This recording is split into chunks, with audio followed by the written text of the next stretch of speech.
اس میں کوئی فرماتے ہیں میرے ساتھ جتنی شخص یہ فرماتے ہیں میں زبان سے بیان نہیں کر سکتا، میں تو ان کے پاؤں کی کار کے برابر بھی نہیں ہوں۔ تو تقاریر آپ سنتے رہتے ہیں لیکن یہ تقریر نہیں ہے، یہ آواز ہوگا۔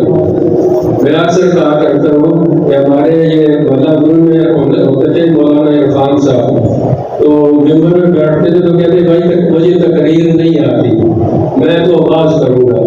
تو حضرت کا آواز سننے کے لیے میں ادھر جاتا رہتا ہوں کہ یہ بات ہوگا۔ آپ سے میری گزارش یہ ہے کہ حاضر بیمار ہو کے بیٹھے، یہ جو باہر حضرات بیٹھے اگر برا نہ بنا تو اندر تشریف لے آئے، جتنا قریب بیٹھیں گے اتنا زیادہ فائدہ ہوگا۔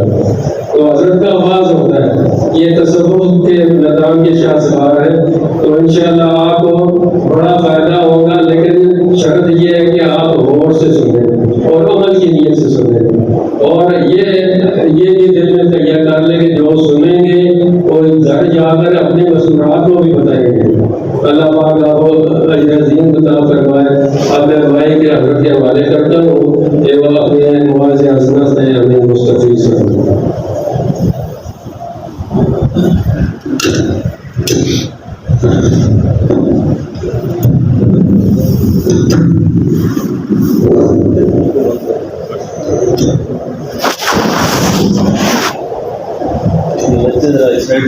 بڑی سامنے بچے ایک سائڈ بڑے آ جائے، کیونکہ بچے فوری توڑنا شروع کر دیتے ہیں تو پھر توجہ بڑھ جاتی ہے۔ بچے ایک سائڈ سے بائیں دائیں بائیں ہوتے ہیں۔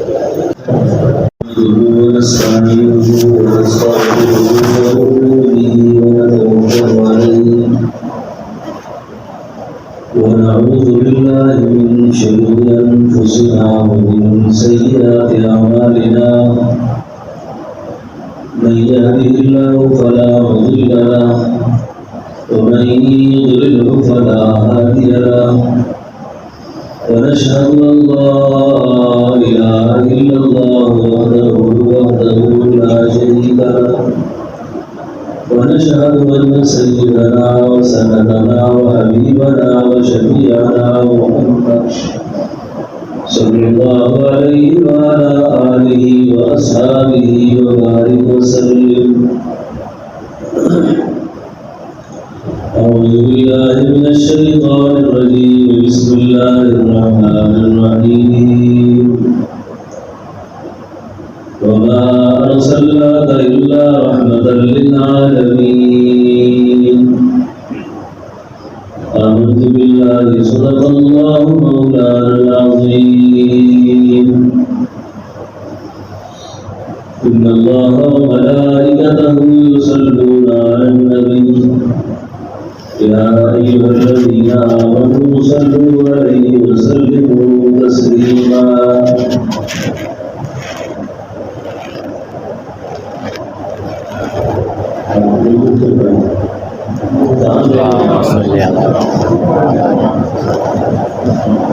اس آیت کے بعد کہنے کی ضرورت نہیں پڑنی چاہیے، آپ جو سمجھیں۔ اللہم صلی علی محمد کما صلیت علی ابراہیم اللہم صلی علی محمد فی الارواح، اللہم صلی علی جسد محمد فی الاجساد، اللہم صلی علی قبر محمد فی القبور۔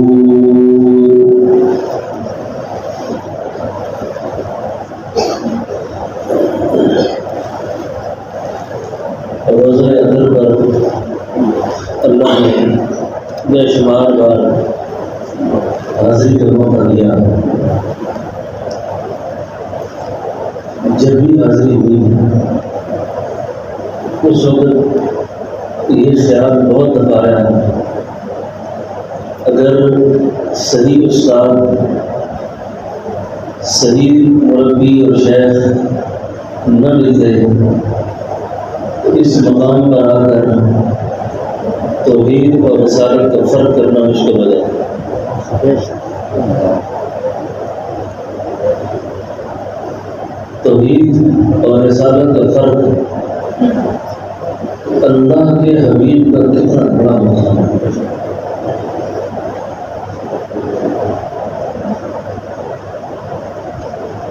جس ذات پر اللہ خود درود پڑھتے ہو. نماز فرض ہے، روزہ فرض ہے، زکوٰۃ فرض ہے، حج فرض ہے، بے شمار احکامات ہیں. اللہ خود کوئی عمل نہیں کرتے، ایک عمل اللہ خود نہیں کرتے. وہ عمل کون سا ہے؟ بولو. درود فارسی لفظ ہے، عربی میں صلوات. اور اللہ فرماتے ہیں ان اللہ، میں اللہ کو، وہ ملائکتہ، میرے فرشتے. عربی میں ملائکہ اور فارسی میں فرشتے. یصلون علی النبی، صلوات بھیجتے ہیں. اب اللہ نے بھی بھیجا، فرشتوں نے بھی بھیجا. اب باری ہماری آئی. یا ایھا الذین آمنوا، اے ایمان والو، آپ بھی بھیجو. تو ہم نے کیا کہا؟ جس ہستی پر اللہ نے درود پڑھا ہو، اس کے فرشتوں نے پڑھا ہو، اس ہستی پر ہم کیا پڑھیں؟ ہم نے کہا اللہم صلی علی. اللہ آپ بھی ہماری طرف سے پڑھیں. اللہم. میں آپ کو ایک ایسی بات سنا رہا ہوں اسی طرح سے، آپ سن کر بھی حیران ہوں گے. اور میں نے جب یہ دعا مانگی میں خود بھی حیران تھا. دلال الخیرات شریف مشائخ کے مجربات میں سے مجموعہ درود ہے، یہ پڑھا کرے. اس میں بے شمار درود ہیں. اور یہ بھی عرض کر دوں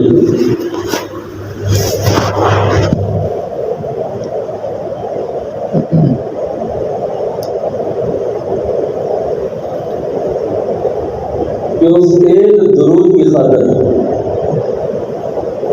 امام جزولی نے پوری کتاب لکھی ہے درود پر. ایک درود کی خاطر.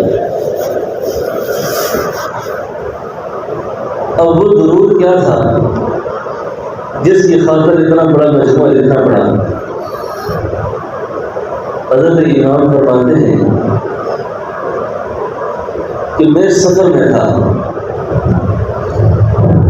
دوران سفر ایک کنویں پر ایک ہجوم کو دیکھا کہ پانی کے لیے لوگوں کے پاس رسی نہیں ہے، موقع نہیں ہے، ڈول نہیں کہ جس سے پانی نکالا جائے. تو ایک خاتون آئی اور اس خاتون نے کنویں کے اوپر کھڑے ہو کر کچھ پڑھا، اور پڑھنے کے بعد وہ بھاگی وہاں سے، پانی سارا اوپر کر باہر آ گیا.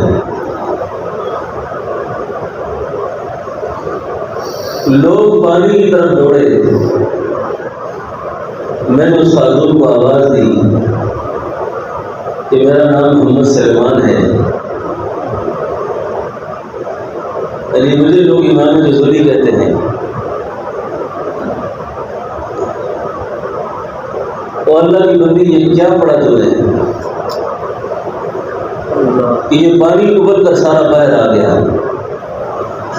اس نے آگے سے کہا کہ آپ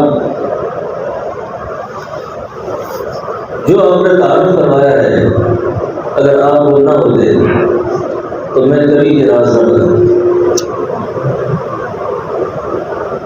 آپ کو ایک شرط میں بتاؤں گی کہ آپ نے کسی کو نہیں بتانا. اس خاتون نے حضرت امام کو وہ درود سنایا. کہ وہ یہ درود ہے، میں اس درود کو کثرت سے پڑھتی ہوں، میرے سارے غم اللہ غفور کر دیتے ہیں، سارے دکھ سکھوں میں بدل جاتے ہیں۔ اب جس وقت حضرت نے اس درود کو پڑھا تو درود کو پڑھنے کے بعد خیال آیا کہ یہ اتنے بڑے اسرار اللہ نے اگر اس درود میں رکھے ہیں تو یہ اللہ کی مخلوق سے مخفی کیوں رہے ہیں؟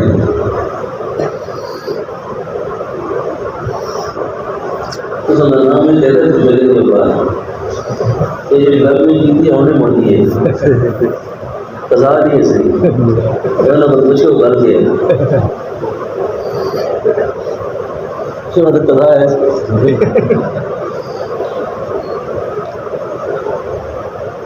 حضرت امام سلیمان جوزی فرماتے ہیں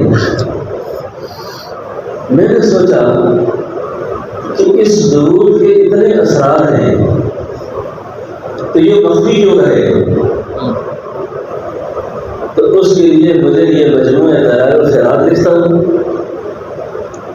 اور اس میں درود لکھتا ہوں اور ان درودوں کے درمیان میں کسی حزب کے اندر اس درود کو لکھتا ہوں اور جو اہل نظر آئیں گے پڑھتے پڑھتے اس درود کو بھی پڑھ لیں گے۔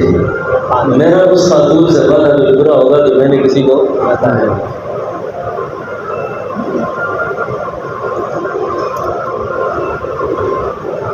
ایسا ہی ہوا، بہت سارے صاحبان کشف، بہت سارے اہل نظر اس مجموعے کو پڑھتے پڑھتے جب اس درود تک پہنچے تو اس درود کے اسرار کو دیکھ کر انہوں نے اندازہ کر لیا کہ یہ وہی درود ہے جس کی خاطر اتنی بڑی کتاب لکھی گئی۔ بات سمجھ رہے ہیں؟ وہ درود تو میں دیکھتا ہوں کہ آپ کو بتاؤں یا نہ بتاؤں، کتاب کا نام لے لیا، آپ پڑھیں گے اس کو، اس کتاب میں آپ پڑھ ہی لیں گے اس کو۔ لیکن میں جو بات کرنے لگا تھا وہ بات بڑی خاص ہے کہ مدینہ منورہ میں اس آیت پر غور کرتے ہوئے کہ ان اللہ و ملائکتہ یصلون علی النبی،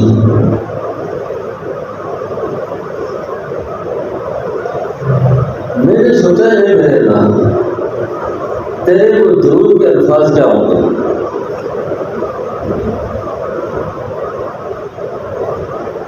تیرے درود کے الفاظ کیا ہوں گے؟ اور جو درود تیرے فرشتوں نے پڑھا اس کے الفاظ کیا ہوں گے؟ دیکھو نا، ہم کہتے ہیں اللہم صلی علی محمد، یعنی اللہ کے درود کے الفاظ کیا ہیں؟ سوال تو بنتا ہے نا کہ اللہ نے اپنے حبیب پر درود پڑھا ہے، اللہ کہتے ہیں میں پڑھتا ہوں، وہ الفاظ کیا ہیں؟ اور آپ کے فرشتے بھی پڑھتے ہیں، اس کے الفاظ کیا ہیں؟ میرے منہ سے بات نکلی، یہ اتنا بڑا تحفہ آپ کو دے رہا ہوں، ہزاروں الجھنوں میں الجھا ہوا شخص رات کو دوڑ کر مصلی میں پڑھ کر اس طرح دعا کرے جیسے میں بتا رہا ہوں۔ کیسے؟ اے اللہ، میں تجھے اس درود کا واسطہ پیش کرتا ہوں، اس سلام کا واسطہ پیش کرتا ہوں جو درود تو اپنے محبوب پر پڑھتا ہے۔ مجھے نہیں پتا وہ کیا ہے، مجھے نہیں پتا وہ کیا ہے، اور تیرے فرشتوں کا کیا درود ہے مجھے اس کا بھی کوئی پتہ نہیں۔ یہ بات میں نے 2-4 بزرگوں کی خدمت میں پیش کی، کہنے لگے یہ بات ہمارے لیے بالکل نہیں ہے، یہ بات بالکل اس وقت گونا گون الجھنوں میں کوئی شخص ایسا نہیں ہے جو مبتلا نہ ہو۔ آپ میں کوئی ایسا آدمی ہے جو پریشان نہ ہو؟ میں نے کسی جلسے میں کہا کوئی پریشان نہیں ہے، ایک آدمی نے ہاتھ کھڑا کر دیا، میں نے کہا یہ تو جن ہوگا، پتہ کرو اسے۔ شیخ سعدی فرماتے ہیں جو پریشان نہیں ہے وہ انسان نہیں ہے۔ اللہ نے فارغ رکھا ہی نہیں کسی کو، یہ ہو ہی نہیں سکتا۔ نبی فارغ نہیں رہے، نبی فارغ نہیں، مخالفتوں کے سامنے، بیماریوں کے سامنے، پریشانیوں کے سامنے، طرح طرح کے مسائل نبیوں کے ساتھ بھی رہے۔ آج ہم میں جو زیادہ بزرگ ہو وہ کہتا ہے میرا مخالف کوئی نہ ہو۔ یہ انبیاء کی زندگی کے خلاف ہے یہ بات ہے۔ موسیٰ علیہ السلام نے اللہ سے کہا تھا اللہ میری بڑی آرزو ہے، میں چاہتا ہوں میرا مخالف کوئی نہ ہو، میرا مخالف کوئی نہ ہو۔ موسیٰ علیہ السلام کو اللہ نے جواب میں فرمایا موسیٰ یہ بات تو میں نے اپنے لیے پسند نہیں کی، یہ بات میں نے اپنے لیے بھی پسند نہیں۔ آپ نہیں دیکھتے ہو کہ یہودی کیا کہتے ہیں عزیر علیہ السلام کے بارے میں کہ خدا کا بیٹا ہی ہو۔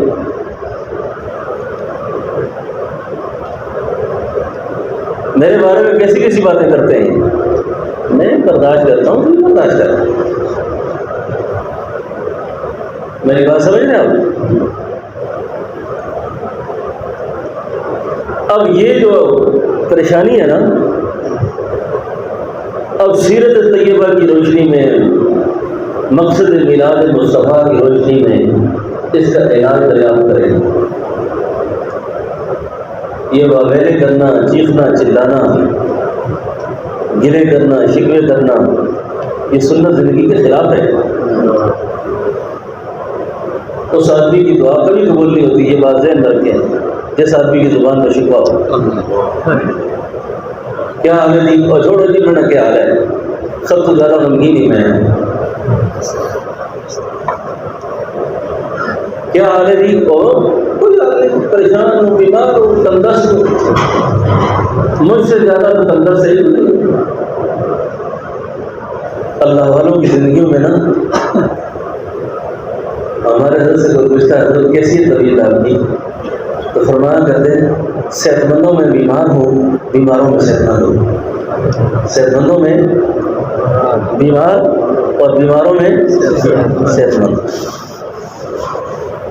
یعنی زبان پر گلا شکوہ یہ ٹھیک نہیں ہے۔ اس آدمی کا اضطراب، بے چینی، بے قراری دن بدن بڑھتی جائے گی جس آدمی کی زبان پر یہ ہوگا۔ دیکھو میں اگر آپ کو کہتا ہوں میں بیمار ہوں، میں بھی ٹھیک نہیں ہوں، آپ کیا کریں گے؟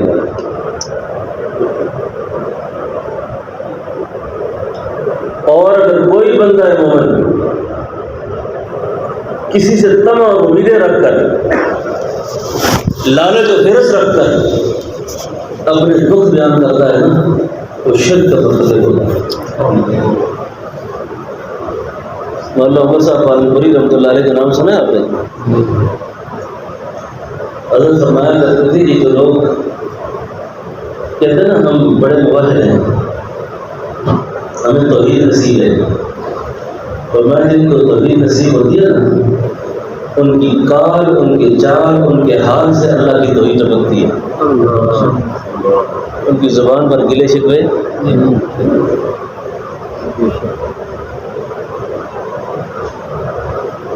تو یہ جو الفاظ میں نے آپ سے عرض کیے نا کہ درود شریف پڑھ کر اور اللہ سے ان الفاظ میں دعا کرنا کہ اے اللہ تجھے اس درود کا واسطہ ہے، یقین جانے دل ٹھنڈا ہو جاتا ہے۔ کیا ہو جاتا ہے؟ یہ جو دعا مانگنے کے طریقے ہیں نا، دعا مانگنے کے جو طریقے ہیں، اللہ کے ساتھ تو پاگل پنا بھی چلتا ہے، نبی کے ساتھ پاگل پنا شیخ سعدی فرماتا نا با خدا دیوانہ باش، با محمد ہوشیار باش۔ خدا کے ساتھ پاگل پن کی بھی بات کر، اللہ کو پسند ہے۔ نبی کے ساتھ اگر زبان بچری نا کفر ہے، ہوشیار باش۔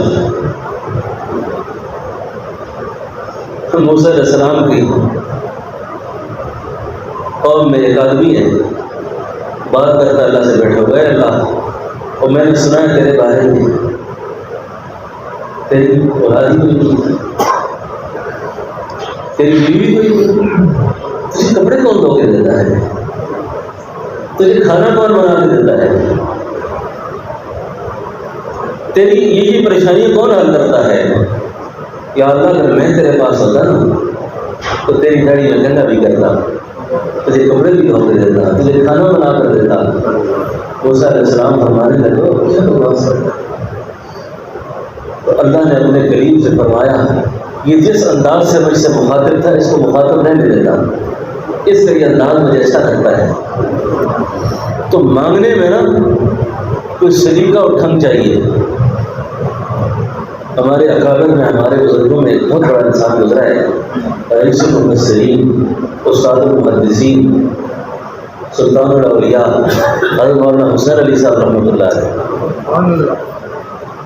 آپ ہمارے طریقہ عالیہ نقشبندیہ کے بہت بڑے امام تھے، میرے دادا مرشد ہیں، میرا ایک واسطے سے ان سے روحانی تعلق بھی ہے۔ میں نے ان کے شاگرد سے حوامی میں سبق پڑھی، انہوں نے فرمایا تھا کہ میں نے مولانا حسین علی صاحب سے صرف سورہ جن پڑھی ہے، کیونکہ حضرت کا ذوق قرآن پڑھانے کا تھا، تو جو جاتا تھا ان سے پڑھنے کے لیے تو فرمایا کرتے تھے میں اور مولانا استاد صاحب دوستی رحمۃ اللہ علیہ ایک دن اکٹھے گئے تھے، تو مولانا دوستی کو بھی اور مجھے کہا کہ مجھ سے قرآن پڑھ کے جاؤ، تو میں نے کہا حضرت میں خطیب آدمی ہوں، وقت دیے ہوئے ہیں بہت، کہاں جاؤں گا، وقت ہی نہیں ہے۔ فرمایا چلو پورا قرآن نہیں پڑھتے، کتنا وقت ہے تمہارے پاس؟ کہا میرے پاس ایک دن ہے، کیونکہ یہ مدرسے کا ماحول بھی ہے نا، اس ذوق کو بھی تھوڑا سا میں، میرے پاس ایک دن ہے۔ فرمایا پھر ایک جن ہی پڑھ کے چلے جاؤ، ایک دن ہے تو پھر کیا کرو، ایک جن ہی پڑھ کے چلے جاؤ، یعنی سورہ جن پڑھ کے جاؤ۔ مولانا حسین علی صاحب رحمۃ اللہ علیہ کے ایک مرید تھے، ایسا میں فرمانا میں بات کرتا ہوں، میری تقریر ایسی ہوتی ہے۔ آپ تھک تو نہیں رہے نا، آپ تھکے نہیں، ساری رات بھی بیٹھے رہے گے آپ۔ ان کے ایک مرید تھے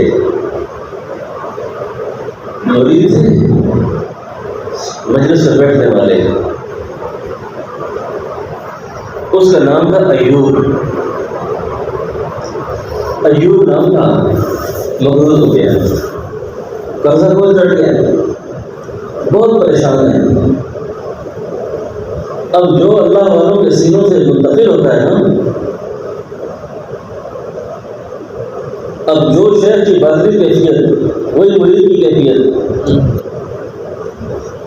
اب وہ رات کو اٹھا نا، رات کو اٹھ دعا مانگتا ہے، کہتا ہے اللہ میں ایوب نبی نہ میں تے ایوب جلایا ہوں۔ آپ کو سمجھ آئیے تو بولو سبحان اللہ۔ کہتا ہوں میں اللہ میں ایوب نبی نہیں ہوں، میں ایوب جلایا ہوں۔ وہ ایوب تھے، ایوب علیہ السلام، انہوں نے سختیاں برداشت کی، میں تو ایوب جلایا ہوں، میں نہیں کر سکتا،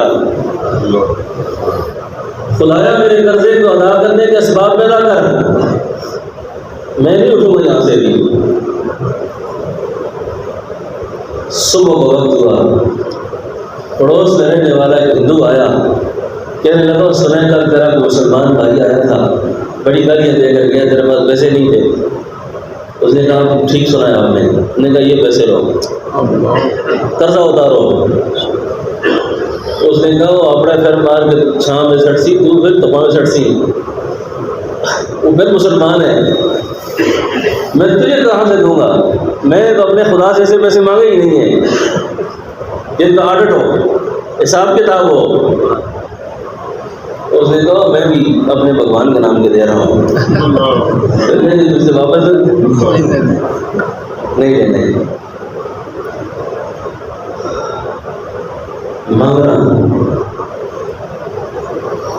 مانگنے کا سلیقہ آنا چاہیے، ڈھنگ آنا چاہیے۔ اور یہ بات یاد رکھیں، جو میں نے آپ کو طریقہ درود کا سکھایا نا، ہو سکتا ہے اس مجمع میں جتنے بے قرار بیٹھے تھے جن کا یہ مسئلہ رکا ہوا تھا، آج یہ مسئلہ آپ پیش کریں، جلد یا کچھ وقت کے بعد مسئلہ ٹھیک ہو جائے گا۔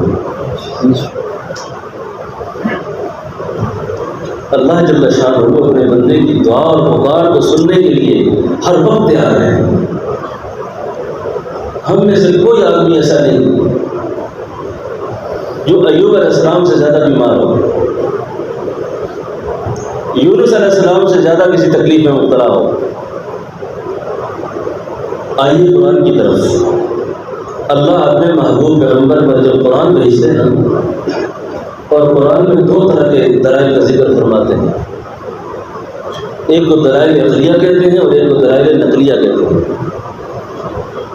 یہ جو دو قسم کی گفتگو قرآن میں اللہ نے کی ہے، گزشتہ نبیوں کا ذکر، گزشتہ انبیاء کے واقعات اپنے محبوب کو سنائے۔ کیوں سنائے؟ کیوں سنائے؟ اب ایوب علیہ السلام کا دور کوئی اور ہے، یونس علیہ السلام کا دور کوئی اور ہے۔ صرف میرا محبوب پیغمبر اپنی امت کو یہ قرآن سکھانا ہے، یہ دعوت دینی ہے، تاکہ اس لائے عمل کو سامنے رکھ کر وہ زندگی گزاریں، ان کی پیچیدہ غموں کی ساری دکھیاں سمجھ جائیں گی۔ ایوب علیہ السلام بیمار ہو گئے،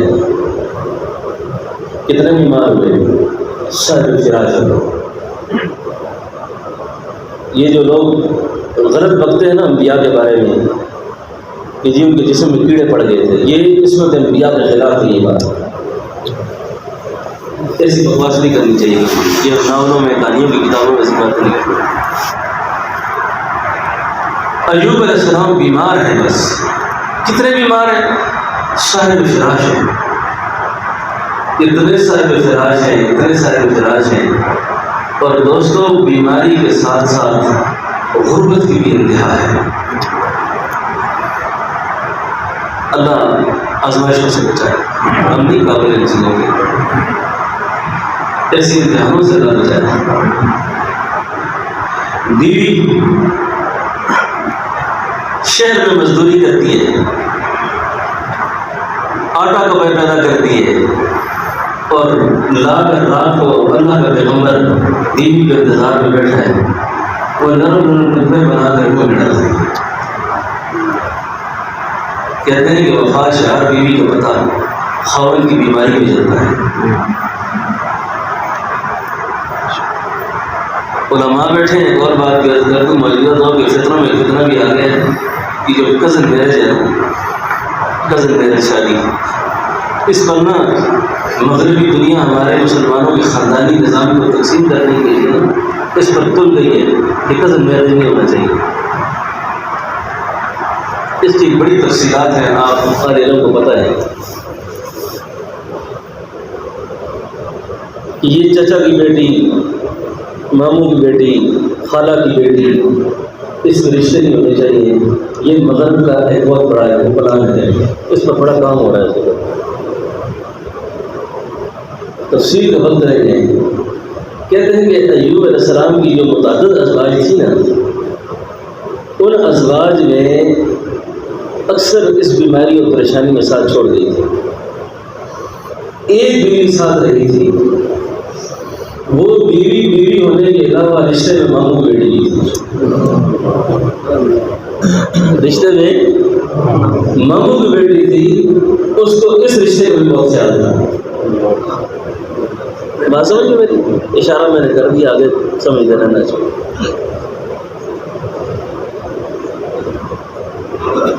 نرم نرم لقمے بنا کر کھلاتی ہے۔ ایک دن ایوب علیہ السلام اپنی بیوی سے کہنے لگے، مجھے باہر جانے کی حاجت ہے۔ حکیم اختر صاحب رحمۃ اللہ علیہ فرمایا کرتے تھے، سن لے اے دوست جب ایام بھلے آتے ہیں، سن لے اے دوست جب ایام بھلے آتے ہیں، وہ اپنے آپ سے ملنے کی گھاٹ خود ہی بتاتے ہیں۔ وہ اپنے آپ سے ملنے کی بات خود ہی بتاتے ہیں. میں اس سے پہلے ایک اور شعر آپ کو سناؤں بھول نہ جاؤں. یہ جو ملیسا صاحب نے میرے بھتیجے ہیں، انہوں نے نعتیں پڑھ کر نا میرے جذبات کو بھی لڑائیاں دی تھیں، لیکن میں سفر کر کے آیا، مجھے بخار اور کھانسی گلا، تو میرا حالت نہیں ہے کہ میں ابھی ان کا مقابلہ کروں، سمجھے نا. تو میں ابھی اگر ان کی موجودگی میں ترنم سے پڑھوں گا نا، ایسے ہی ذوق کو خراب کروں گا. لیکن اب مجھے ذوق میرا جاگ رہا ہے کہ میں بھی آپ کو کچھ شعر سناؤں.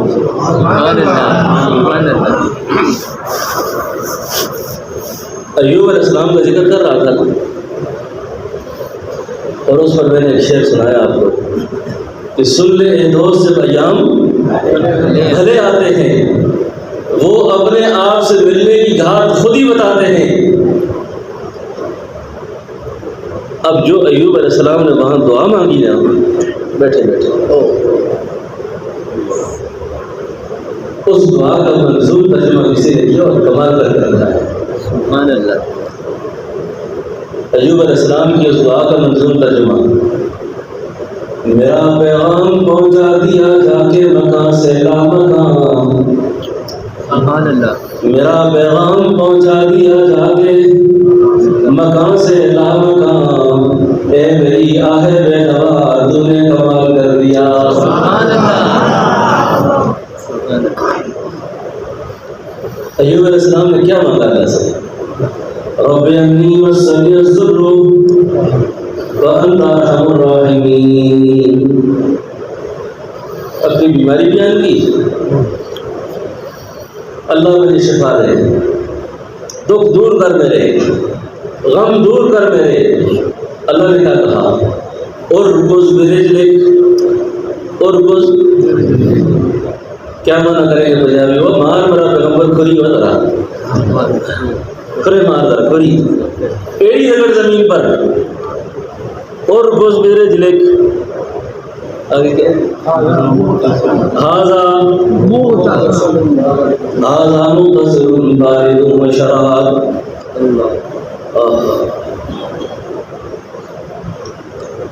اتنی سی بات تھی بس. ایوب علیہ السلام دعا کر کے اٹھے ایک صحت مند جوان کی طرح، سبحان اللہ، کھڑے ہو گئے اور بیوی راستے میں انتظار کر رہی ہے. کہتے ہیں جو بیمار ہوتا ہے نا وہ خود آزمائش میں ہوتا ہے، ان کے ساتھ جو رہنے والا ہوتا ہے اس سے زیادہ آزمائش میں ہوتا ہے. وہ تو بیچارہ پڑا ہوا ہے نا، لیکن پورا گھر پریشان. اب جس وقت یہ واقعہ ہوتا ہے نا، ایوب علیہ السلام صحت مند جوان کی طرح چل کر آتے ہیں. اب بیوی راستے میں کھڑی ہے. بیوی ایوب علیہ السلام سے پوچھتی ہے، یعنی اپنے خاوند سے، میں آپ کو اس زبان میں پڑھوں جس زبان میں نے اس کا ترجمہ پڑھا ہے. ایوب علیہ السلام کو بیوی کہتی ہے، اور براوا لیکن میرا خاوند نہیں دیکھی، تو میرے براوا میرا خاوند لیکن دیکھے نہیں ادھر، اور میرا خاوند تو نہیں دیکھا آپ نے کہیں. بیوی سے پوچھنا بھی کرنا سنت ہے سا؟ یہ ادمخور جن من کا گھر میں داخل ہونا گناہ ہے. حاجی صاحب میرے پاس ایک آدمی آیا نا، مجھے ایک بات یاد کرانی ہے بھائی، میں جہاں سے چل رہا ہوں. کہتے ہیں پیر صاحب حجی خیر ہوا، تو بڑے اللہ میں بڑے فضل ہیں. خیر میرے سامنے نہ دھی گل کر سکنی، نہ نو، نہ پتر، نہ زنانے، کوئی میرے سامنے بیٹھ ہی نہیں سکنا. میں نے تو سنی کہا کہ دل میں نے کہا وہ تو انسان کا پتر ہے، تو انسان ہے. نہ تیرے ساتھ بیٹا بات کر سکتا ہے، نہ بیوی بات کر سکتی ہے، نہ بہو بات کر سکتی ہے، تو انسان ہے. اللہ کے حبیب صلی اللہ علیہ وسلم سے تو بچے بات کرتے تھے، تکلف ہوگا. آپ تو بیٹی کے لیے چادر بچھاتے تھے، آپ تو ازواج کے ساتھ غصہ نہیں کرتے تھے. یہ کون سی زندگی ہے؟ یہ جو زیادہ دیندار ہو جاتے ہیں نا بغیر تربیت کے، یہ بڑے خطرناک ہوتے ہیں. کہ کتے کی طرح تقوی دار نہیں بننا چاہیے، ایک ٹانگ اٹھا کے دوسری پیشاب کر دے۔ تسبیح کرو نا، تسبیح گھر کے دروازے سے داخل ہو جاؤ نا، تسبیح جیب میں ڈالو۔ یہ گھر کی سنت نہیں ہے سر، گھر کی سنت آپ السلام علیکم کرو، خیر حال پوچھو، کوئی عجیب کی گپ شپ بھی لگاؤ۔ ایوب علیہ السلام نے اپنی بیوی سے گپ لگانے کے موڈ میں بات نہیں کر رہا تھا۔ گپ کیسے لگائی انہوں نے؟ ایوب علیہ السلام اپنی بیوی سے پوچھتے ہیں کہ وہ تیرا خاوند کس طرح کا تھا؟ بولو سبحان اللہ، تیرا خاوند کیسا تھا؟ اتنی خوشخبری کی تو آگے اللہ نے منع کر دیا، میرا پیغمبر اس سے آگے نہ کرنا۔ یہ پہلے سے ستائی ہوئی ہے بیچاری، یہ پہلے سے دکھی ہے، اس کو مزید الجھن میں ڈالو۔ اس کو اتنا پوچھا کہ کیسی تھی وہ، کیسا تھا وہ؟ آگے سے ایوب علیہ السلام کی بیوی کہتی ہے، اس کی جو یہ گال ہے، فارسی میں کہتے ہیں عنفوان شباب، وہ جوانی میں بالکل تیری طرح اسی طرح تھا جیسے تو ہے۔ اس نے کہا اللہ کی بندی میں ہی ہے، میں ہی کیا ہوں؟ اس کو کہتے ہیں میرا پیغام پہنچا دیا جا کے مکان سے لا مکان، میرا پیغام پہنچا دیا جا کے مکان سے لا مکان، اے میری آہ بے نوا تو نے کمال کر دیا۔ سبحان اللہ۔ مانگنا ختم ہو گیا ہے، مانگنا ذوق دعا ختم ہو گیا ہے۔ نواب بھوپال نے خط لکھا تھا علی میاں کو، مفکر اسلام ابو الحسن ندوی رحمۃ اللہ علیہ کو، کہ جب میں کسی پریشانی میں ہوتا ہوں میں تمہاری بہن کی اشعار پڑھتا ہوں دعا میں، اور ان سے وہ فیض آتا ہے کہ سو اٹھتے ہی مسئلے آ جاتے ہیں۔ علی میاں فرماتے میری بہن تھی، حرم میرے ساتھ گئی حج پہ، اور مجھے کہنے لگی مجھے منتظم کعبہ پہ لے جاؤ، اور بڑی ادیبہ اور شاعرہ تھی، غلاف کعبہ کو پکڑ کے کہنے لگی کب سے لیے کھڑی ہوں میں کاسہ گدائی، اب تک ملا نہ مجھ کو اور شام ہونے کو آئی، اب تک ملا نہ مجھ کو اور شام ہونے کو آئی، کب سے کھڑی ہوں یار میں امید کے سہارے، یہ دن نہ جانے میں نے کس طرح سے گزارے۔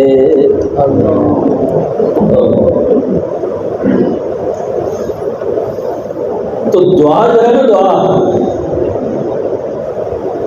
دعا مانگنے کا سلیقہ اور ڈھنگ محبوب دو عالم پر درود کے وسیلے سے پڑھ کر کوئی طریقہ سبحان اللہ۔ ایک آدمی مجھے حرم میں پوچھنے لگا کہ یہ دعا کر سکتے ہیں اللہ اپنے نبی کی برکت سے ایسا کر دیں؟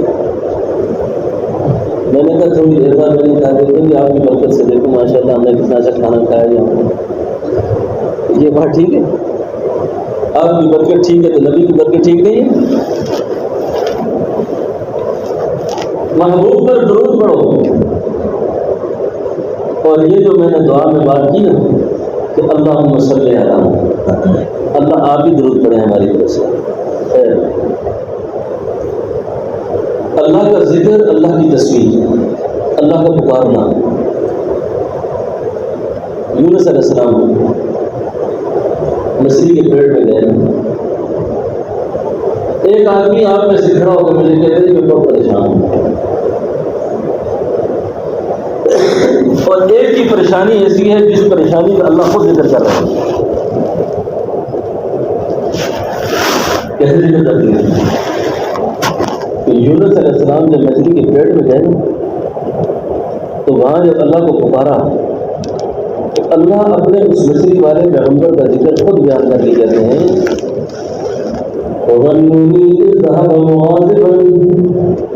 فظن ان لن نقدر علیہ فنادى في الظلمات.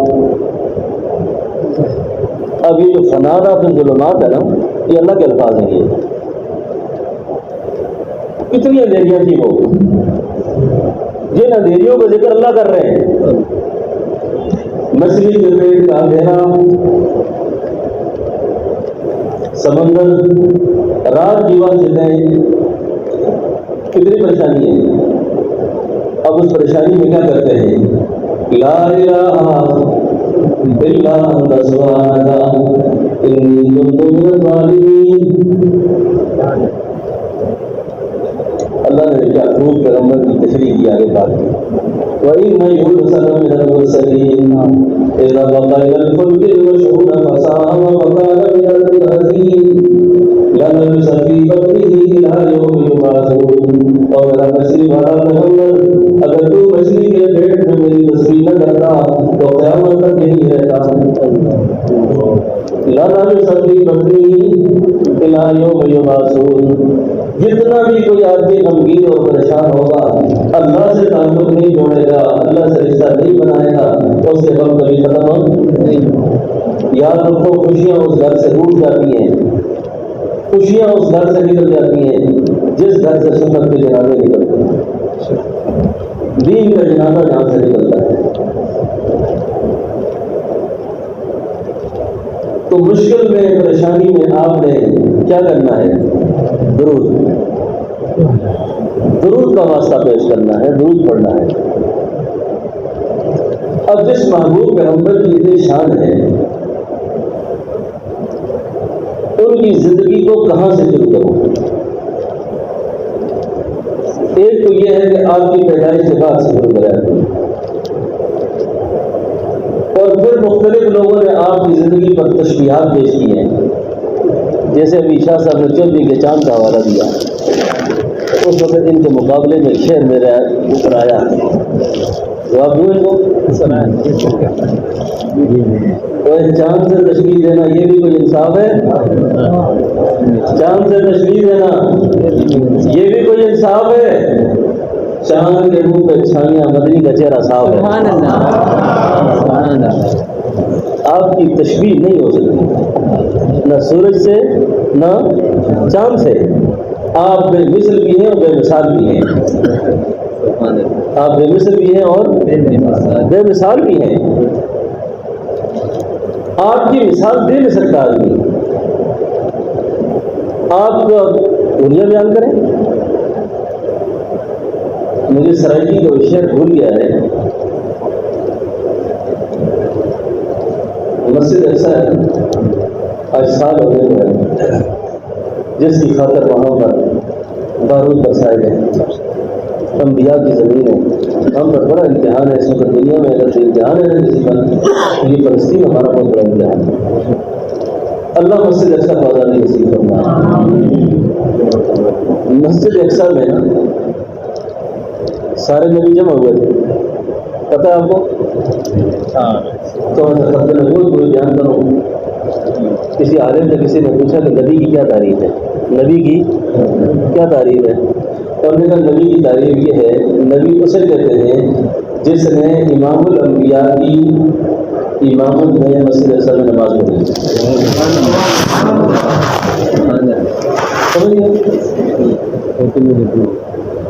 ختم نبوت امیر شریعت فرمایا کرتے تھے. امیر شریعت صحیح بتاؤ شاہ بخاری کہ اللہ نے اپنے دامن میں نا نبوت کے کھلے رکھے ہیں. کیا کیا ہے؟ کھلے رکھے ہیں. آدم آپ لے لیں، ابراہیم آپ لے لیں، اسماعیل آپ لے لیں، موسیٰ آپ لے لیں، عیسیٰ آپ لے لیں. اور جب امام الانبیاء کی باری آئی تو جامن جھاڑ کے فرمایا محمد سب کچھ تو لے لو. فرمایا پیچھے بچا ہی کوئی نہیں. تو یہ دانتی نبی کہاں سے ہوا؟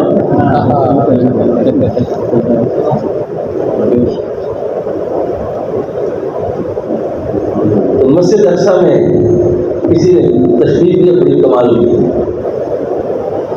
تو دیکھا مسجد اقصی میں سارے نبی بیٹھے ہوئے تھے، ابھی امام الانبیاء نہیں آئے، ابھی امام الانبیاء تو سیدنا حضرت یوسف علیہ السلام کی اپنے زلفوں میں انگلیاں مار رہے ہیں، اپنے زلفیں کھول کر بیٹھے ہوئے ہیں، کہنے لگے، اور یوسف علیہ السلام کو شاید خیال آیا، شاعر کا تخیل ہے کہ یہ شاید مصر کا بازار ہے، کون سی جگہ ہے؟ مصر کا بازار ہے شاید، کہ جہاں قیمت لگتی ہے۔ وہ اپنے ناز میں بیٹھے ہوئے، لیکن جس وقت آمنہ کے لال کی برات آ کے روکی نا، یوسف جیسا پیغمبر بھی فارسی میں کہتے ہیں رشتے بدلنا ہو گئے، اپنے دانتوں میں انگلیاں رکھ کر امام الانبیاء کے چہرے کی زیارت کی، جیسے برخودار پڑھتے ہوئے کہہ رہے تھے نا، کسی شاعر نے کہا نا، ویکھیا جے یوسف نو انگلیاں کٹیاں، ویکھیا جے یوسف نو انگلیاں کٹیاں، آقا دے دیوانے نے جانوں آ چڑیاں۔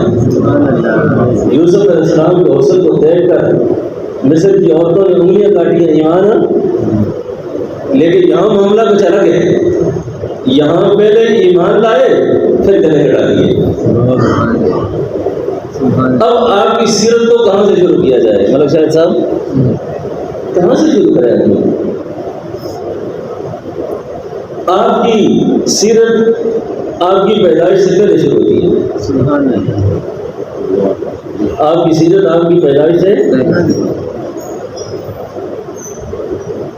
اس بات میں اگر میں چلا جاؤں، سیرت النبی میرا بہت ہی پیارا عنوان ہے، اور مجھے اس پر بیان کرتے وقت کیفیت میری وجن میں چلی جاتی ہے،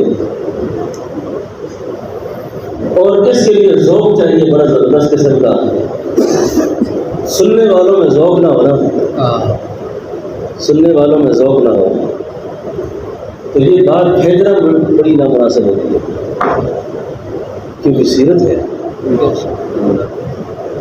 سیرت ہے، اور یہ سیرت شروع ہوتی ہے آپ کی پیدائش سے پہلے۔ کیسے؟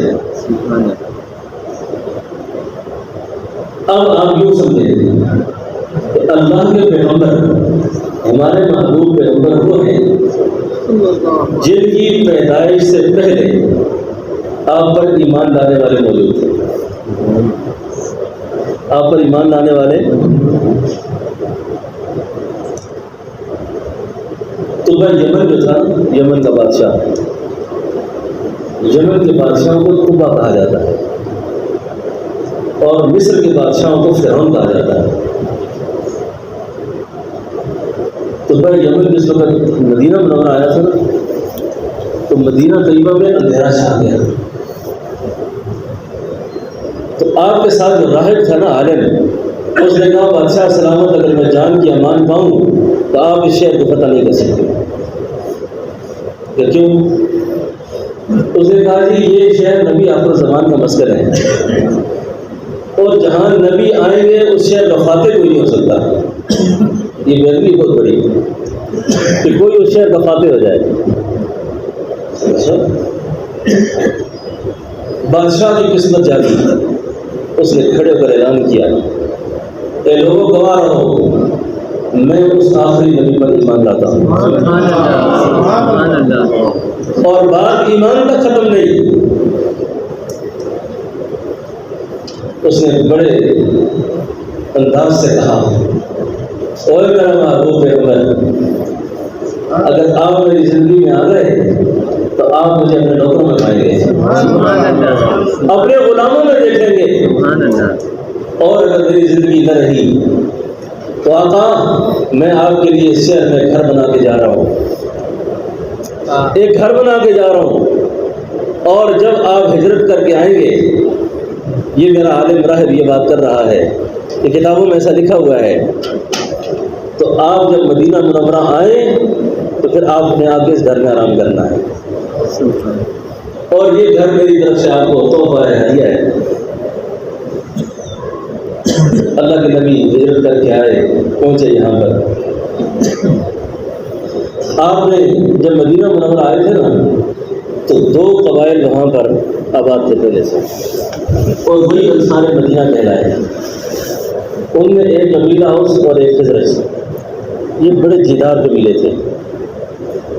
قبائل کا اپنا ایک مزاج ہوتا ہے، سردار سارے کھڑے، اور وہ ہر ایک یہ چاہتا ہے کہ اللہ کے نبی میرے گھر آئے۔ اب حضور کہاں جائیں؟ اب فیصلہ کرنا ہے نا، ایک کے گھر جائیں تو دوسرا خفا، دوسرے کے گھر جائیں تو تیسرا خفا۔ وہاں آپ نے ایک زبردست فیصلہ کروایا جو آپ کی حکمت اور دانائی اور فراست اور آپ کے مدبر ہونے کا مثال ہے۔ وہ علماء نے لکھا ہے سیرت کی کتابوں میں، اللہ نے عقل کو 100 ایسا پیدا کیا۔ کتنا؟ 100۔ ایک حصہ عقل اللہ نے آدم علیہ السلام سے لے کر قیامت تک آنے والے انسانوں میں نبیوں کو، ولیوں کو، ڈاکٹروں کو، انجینئروں کو، پیروں کو، مولویوں کو، سب کو اللہ نے ایک حصہ کر لیا۔ کتنا حصہ؟ اور 99 حصہ عقل اللہ نے ہمیں محبوب کر دیا۔ ایسے تو نہیں کہا لقد کان لکم فی رسول اللہ اسوۃ حسنہ، کیا زندگی تھی؟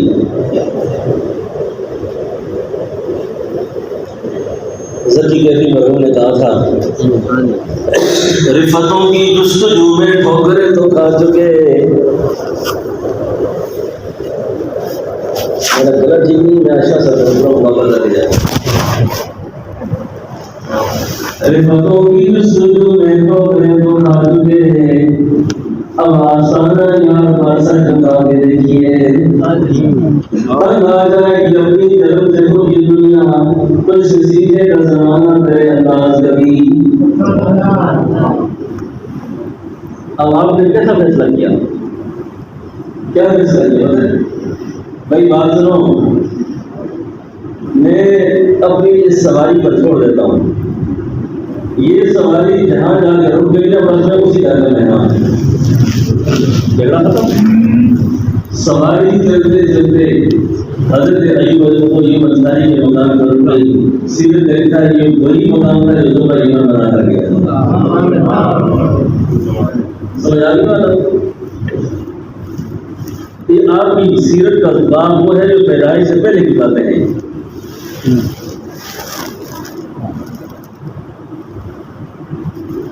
آپ کی پیدائش، سبحان اللہ، عورتوں کے لیے گھر سے خوشبو لگا کر نکلنا ممنوع ہے۔ عورتوں کے لیے خوشبو لگا کر گھر سے نکلنا ممنوع ہے۔ یہ حکمت کے ساتھ دانائی کے ساتھ گھر میں بات کیا تو اچھا لڑائی سے نہیں ہو سکتا کہ میں نے بیان کر دیا اور آپ جا کے گھر میں کہتے ہیں کہ جی میں سن کے آیا ہوں، کیوں خوشبو لگا کے نکلیے گھر سے؟ آپ بچوں والے بیٹھے ہوئے ہیں، ہاتھ کھڑا کرو۔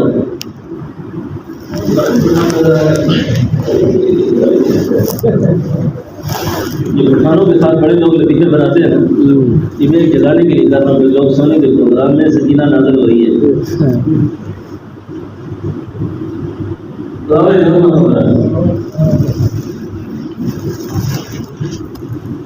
میں ٹھیک ٹھاک بچوں میں بیان کر سکتا ہوں سر؟ جانتے ہیں آپ، ایک پٹھان میرے پاس آیا، مجھے کہتے ہیں پھر سے خبر ہوتا تھا میرے نظر میرے گھر میں جھگڑا ہوتا ہے، گھر داخل ہوتا ہوں نا، آگے سے بیوی پڑ جاتی ہے، پکا خراب ہے، دین خراب ہے، بچے کی دوائی کرنی ہے، یہ کرنا ہے وہ کرنا ہے، یہ پشتوں میں بات۔ میں نے کہا جب گھر جایا کروں نا تو گھر جاتے ہیں دروازے میں دستک دیا اور پھر کہا تھا السلام علیکم، پھر دودھ پڑا کرو۔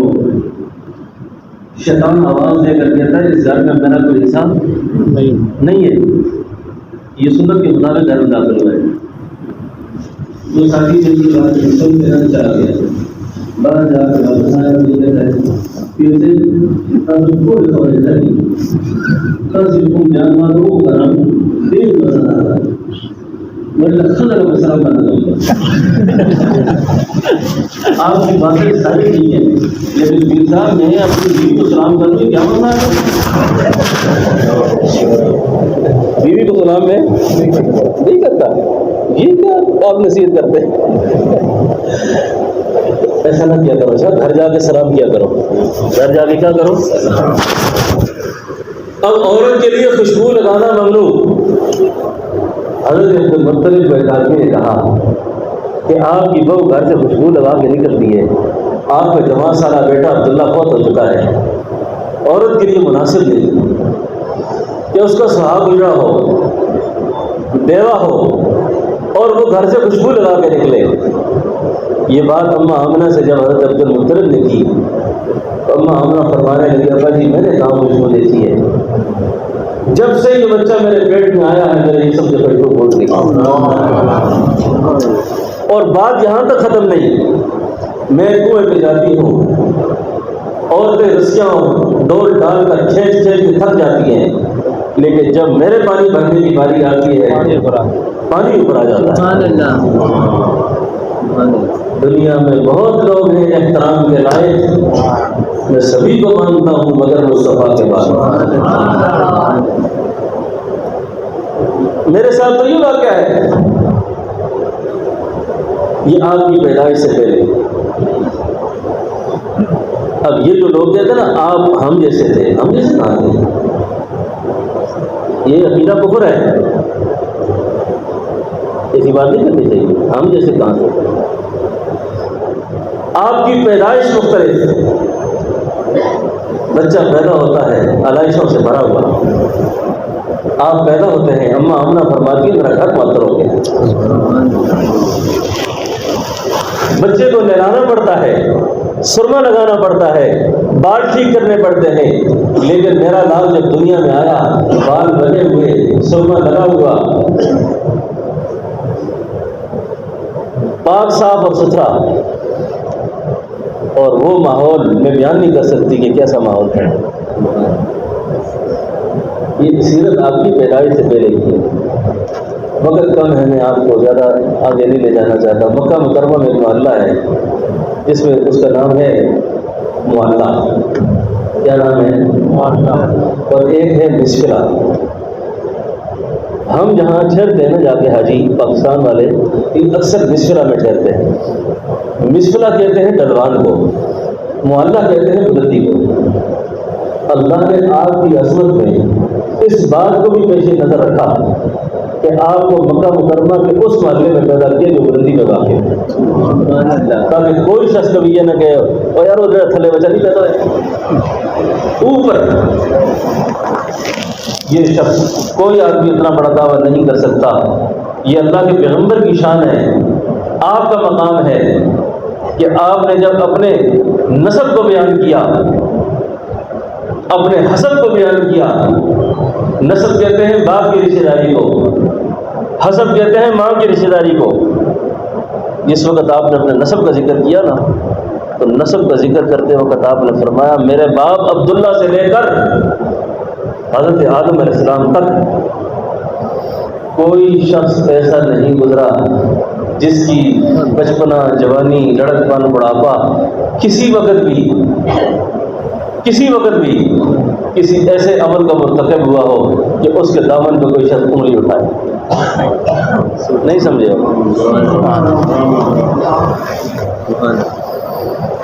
اور دوسری صدی کا ایک عظیم آدمی گزرا ہے, اس نے اماں آمنہ سے لے کر اماں حوا تک 500 عورتوں کا ڈیٹا جمع کیا ہے. اس نے 500 عورتوں کے حوالے لکھنے کے بعد لکھا کہ میں اس نتیجے پہ پہنچا کہ اماں آمنہ سے لے کر اماں حوا تک کوئی خاتون ایسی نہیں کہ جس کا بچپنا, جس کی جوانی, لڑکپن, بڑھاپا کبھی کسی بداخلاقی کا شکار ہوا. آپ کا حسب بھی اعلیٰ اور آپ کا نسب بھی اعلیٰ. یہ آپ کی پیدائش سے پہلے کی بات ہے ساری. اور آپ کو بڑی عجیب بات سناؤں, عبد المطلب کے کتنے بیٹے تھے پتہ ہے؟ 12 بیٹے. لیکن حضرت عبداللہ کا جو خمیر ہے وہ اللہ نے کہاں سے لیا؟ یہ بات سیرت میں لکھی ہے کہ حضرت عبد المطلب جو تھے، حضرت عبداللہ جو تھے، ان کی وفات مدینہ منورہ میں۔ کیسے؟ اماں آمنہ جو تھی یہ قبیلہ بنو نجار کی تھی، اور قبیلہ بنو نجار جو تھا یہ مدینہ طیبہ میں آباد تھا، اور ان کی عمر 18 برس تھی۔ یہ اپنے سسرال آئے، بیمار ہوئے، یہیں انتقال کر گئے، اور ان کے انتقال کے بعد ان کو جہاں باب السلام ہے نا، باب السلام کے باہر ایک قبرستان تھا، اس میں ان کو دفن کیا گیا، اور ان کی قبر 1980 تک یہیں رہی۔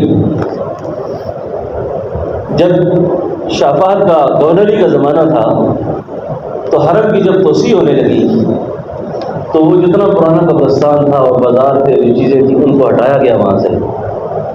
تو معروف یہ تھا کہ حضرت عبداللہ کی قبر ہے، اور سیرت میں یہ لکھا ہے کہ اللہ کے حبیب صلی اللہ علیہ وسلم 6 سال کی عمر میں اپنے باپ کی قبر پر آئے تھے۔ اماں آمنہ آپ کو لے کر آئی تھی اور اپنے باپ کی قبر دکھائی تھی کہ یہ آپ کے بھائی کی قبر ہے، اور واپسی پہ جاتے ہوئے مقام ابا پر اماں آمنہ کا انتقال ہو گیا تھا۔ آپ کو بڑے دکھ پہنچے، بڑا صدمہ تھا، یہ اتنا بڑا غم تھا اس وقت کا کہ جس کو زبان سے بیان نہیں کر سکتا آدمی کہ 6 سال کا بچہ ہو، اکیلا ہو، اور یہ غم دیکھے ہو۔ علم یجد کا یتیمن، علم یجد کا یتیمن فآوا ووجدک ضالا فہدا ووجدک عائلا فأغنا فأما الیتیم فلا تقہر واما السائل فلا تنہر واما بنعمت ربک فحدث۔ قاضی ثناء اللہ خان پتی فرماتے ہیں جو آدمی غمگین ہو نا، پریشان ہو، تو ادھر ادھر نہ پھرے، سورہ ضحیٰ پڑھا کرے۔ کیا کرے؟ سورہ ضحیٰ پڑھے، جس میں اللہ نے اپنے پیغمبر کا ذکر کیا۔ خیر، یہ 1980 تک یہ قبر یہاں تھی۔ آپ کو میں اپنے اکابر کا ذکر کرتے ہوئے یہ ذکر کروں کہ ہمارے پاکستان کے 3 بزرگ اس وقت وہیں تھے جب ان کی قبر کھولی، 3 بزرگ، اور تینوں بزرگ آپ کے جسد خاکی کو نکالنے میں اس وقت وہاں شامل تھے، اور وہاں سے میت نکال کر بقیع میں دوبارہ دفن کرنے میں بھی شامل تھے۔ ایک بزرگ کا نام ہے حضرت پیر سید کلیم اللہ شاہ صاحب۔ یہ پیر محمد شاہ صاحب جو مسکین پور والے ان کے والد تھے، مولانا حسین علی صاحب رحمۃ اللہ علیہ کے خلیفہ تھے۔ پیر کلیم اللہ شاہ صاحب دوسرے تھے حضرت مولانا عبید اللہ صاحب انور رحمۃ اللہ علیہ، 2۔ تیسرے تھے مولانا عاشق الہی صاحب رنگشہری۔ یہ تینوں بزرگ اس وقت وہاں موجود تھے۔ یہ شاہ صاحب روایت کرتے تھے کہ میں نے جس وقت میت کو ہاتھ ڈالا نا تو آپ کا کفن بھی ترو تازہ، آپ کا جسم بھی ترو تازہ، اور جو ہم نے پڑھا تھا کہ 18 سال کی عمر میں فوت ہوئے، بالکل وہی 18 سال کا جوان تھا۔ ہم نے آپ کی میت کو نکال کر بقیع میں سپرد خاک کیا۔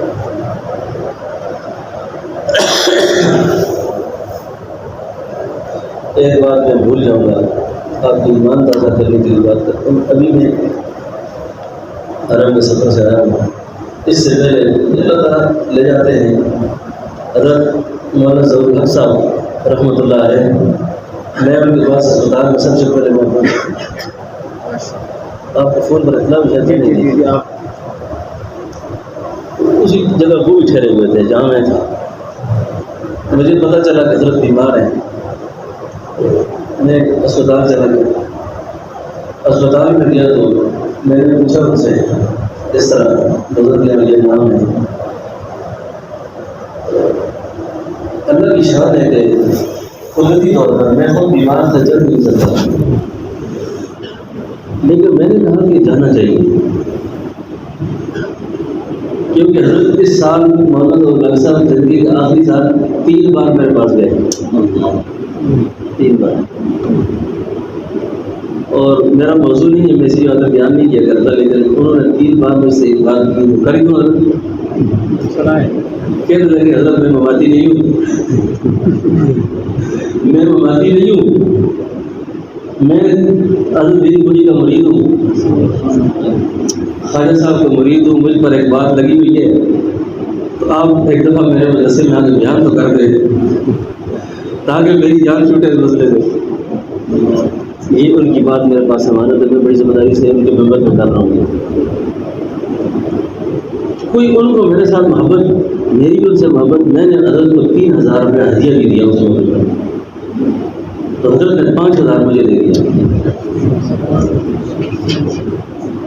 جب انہوں نے یہ بات کی نا تو میرا دل بڑا خوش ہوا۔ خیر یہ ان کی بات میرے پاس تھی۔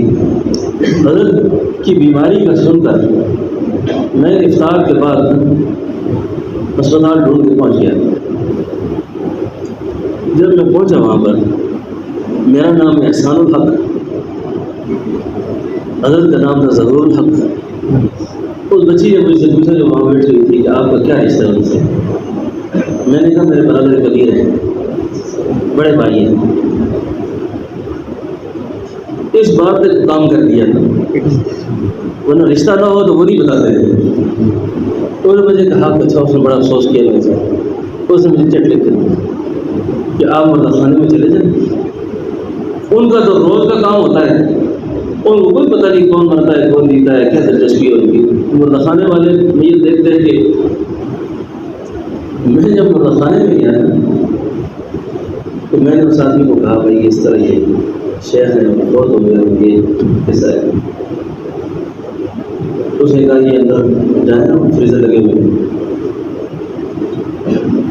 اللہ کی شکر ہے میں نے جا کر جو پہلا وہ فریزر کا وہ سب کھولا مولانا ظہور صاحب، سبحان اللہ۔ تو بس اب وہ وہاں پر کیمرہ بھی بنا ہے، فوٹو بنا ہے، مجھے بھیجا تھا، تو میں نے ساتھ والے بچے کو کہا مجھے جلدی فوٹو لے لو، بعد میں کہاں ڈھونڈیں گے ہم ادھر، ہم یہ کہہ سکیں کہ بھائی یہ نمبر ہے۔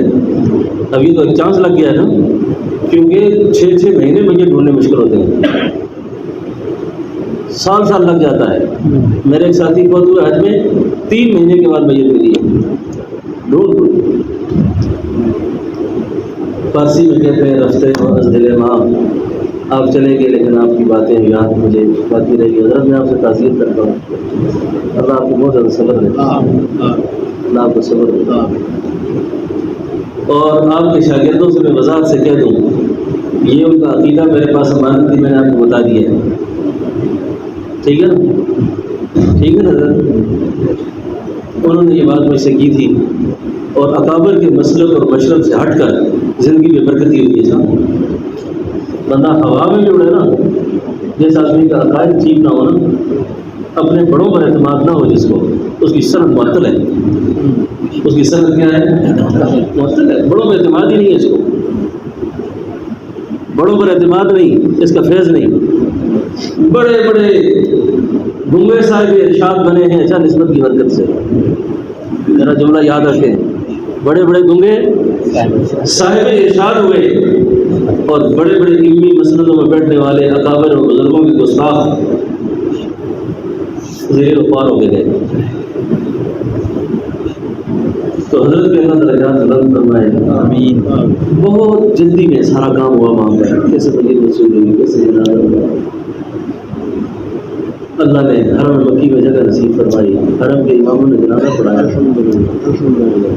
تو یہ درمیان میں ذکر میں نے کر دیا۔ خیر وہ حضرت عبداللہ کی تدفین کہاں ہوئی؟ بکی میں نے حضرت عیسیٰ صاحب سوچا وہاں کہ جس جگہ سے خمیر اللہ نے جس شخص کا لیا ہے اس نے وہیں جانا ہے نا۔ اللہ نے حضرت عبداللہ کا خمیر بھی مدینے سے لیا، اور آپ کے بیٹے محمد عربی کا خمیر بھی اللہ نے مدینہ منورہ سے، اور اسی زمین میں آپ جا کر دفن ہو گئے۔ بات سمجھ لیں میری آپ؟ بس اس سے آگے میں کیا بیان کروں آپ سے؟ ابھی یہ تو تمہید تھی، تقریر تو میری شروع ہی نہیں ہوئی، کتنا ٹائم گزر گیا ہے؟ ہاں 1 گھنٹہ. یہ تمہید ہے سر، یہ کیا ہے؟ تمہید. تقریر اس کے بعد ہوگی، سنیں گے جب محنت سر خیر ہوگی پھر خیر مقرر پڑھنا پڑے گا آپ کو، ٹھیک ہے نا. بہرحال رسول اللہ صلی اللہ علیہ وسلم کی شان ایسی ہے نا، آپ کا مقام ایسا ہے، اس کو جب بیان کرتا ہے نا آدمی اور اس میں جب غوطہ لگاتا ہے تو بڑے بڑے لوگ آخر میں ایک بات کہنے میں مجبور ہوئے، تھکی ہے فکر رسا، تھکی ہے فکر رسا، مدح باقی ہے، قلم ہے آپ کا خواہ مدح باقی ہے، ورد تمام ہوئے مدح باقی ہے، ساری عمر لکھا مدح باقی ہے. آخری بات کر دوں تاکہ آپ کے اس جلسے کا میں نے کوشش نہیں کی ہے دائیں بائیں سے باتیں پکڑ کر. مقصد میلاد مصطفیٰ آپ کا عقیدہ ختم نبوت، یہ ختم نبوت پہ اس وقت اتنے جلسے ہو رہے ہیں، جلوس ہو رہے ہیں، یہ شاہ صاحب نے بھی اتنے زور سے نعرے لگوائے، یہ کیوں کرتے ہیں ہم ایسا؟ اس ختم نبوت کی کیا ضرورت پیش آ رہی ہے اس وقت؟ اس ختم نبوت کے مسئلے کو کیا کہیں ہم؟ ایک نقطہ اس میں یاد رکھیں، ایک ہوتا ہے مسئلہ اصولی، ایک مسئلہ ہوتا ہے فروعی. ختم نبوت کا مسئلہ فروع مسئلہ نہیں ہے، یہ فروعات میں سے آپ کی ذات بابرکت یہ اصولی مسائل میں سے ہے. یعنی جس طرح ہم کہتے ہیں یہ بریلوی ہے، یہ دیوبندی ہے، یہ حدیث ہے، اس میں یہ اختلاف ہے، اس میں یہ اختلاف ہے، یہ ساری امت مسلمہ کا حصہ ہے، ٹھیک ہے. کسی کے ایک مسئلے پہ یہ ذہن ہے، دوسرے کا یہ ذہن ہے، لیکن ختم نبوت کا مسئلہ، اور میں اس کے ساتھ اضافہ بھی کر دوں گا، نبی کی عصمت کا مسئلہ اور صحابہ کے ناموس کا مسئلہ. نہیں سمجھے؟ صحابہ کو درمیان سے نکالو، ختم نبوت ختم ہو جاتی ہے. نبی کی ختم نبوت، نبی کی عظمت صحابہ کی گواہی پہ کھڑی ہے. اس کیس کے گواہ درمیان سے نکل جائے تو کیس سارا ختم. تو نبی کی عصمت کی حفاظت کے لیے، ختم نبوت کے تحفظ کے لیے صحابہ کی عظمت کا لحاظ رکھنا بھی بڑا ضروری ہے. صحابہ بھی اساس دین ہے، صحابہ بھی اساس دین ہے. صحابہ سے کٹ کے جو اسلام نہیں ہوگا وہ اسلام نہیں ہوگا. ختم نبوت کا مسئلہ یہ اصولی مسئلہ ہے، اس مسئلے پر دو رائے نہیں ہے.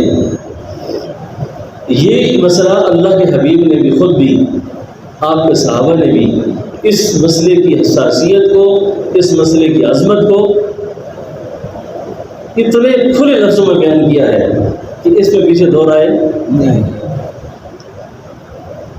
آپ کی جو شفقت ہے نا، آپ کی جو شفقت، آپ کی جو رحم ہے، آپ کی جو بردباری ہے، آپ کے جو اخلاق ہیں، ان کے تذکرے میں یہ بات آتی ہے کہ جب مکہ فتح ہوتا ہے نا، فتح مکہ کے موقع پر جب آپ فاتحانہ انداز سے داخل ہوتے ہیں تو ایک کتیا نے راستے میں بچے دیے ہوئے ہیں.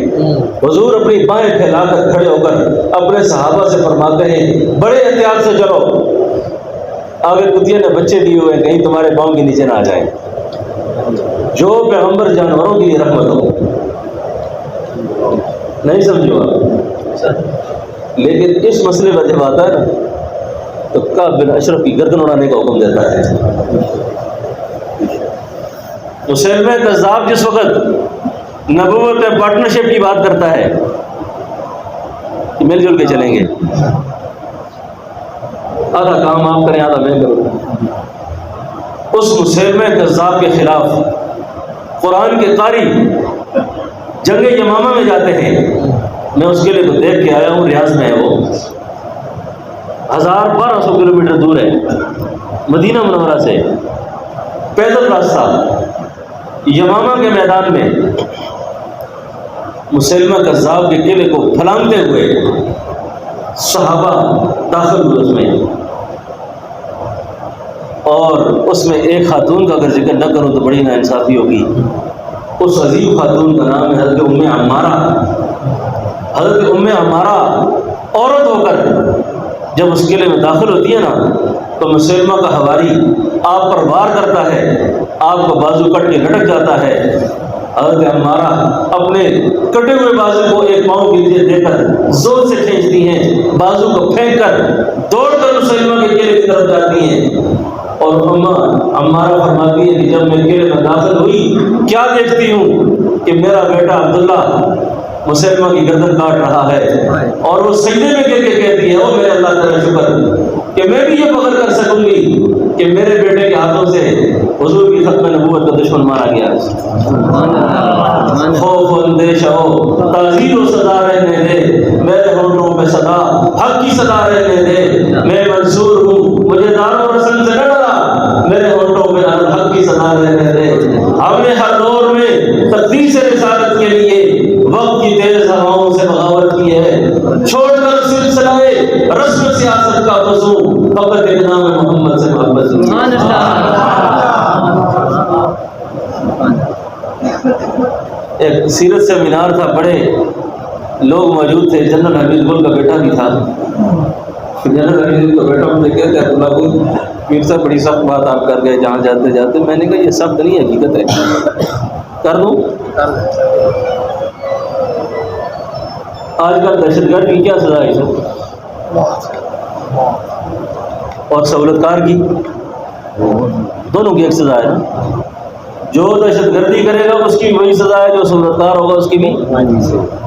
اور یاد رکھو یہ ہمارا ملک جو پاکستان ہے نا یہ اسلامی ملک ہے، اس کا آئین اسلامی ہے، گناہگار یہ ہے لیکن اسلامی ہے۔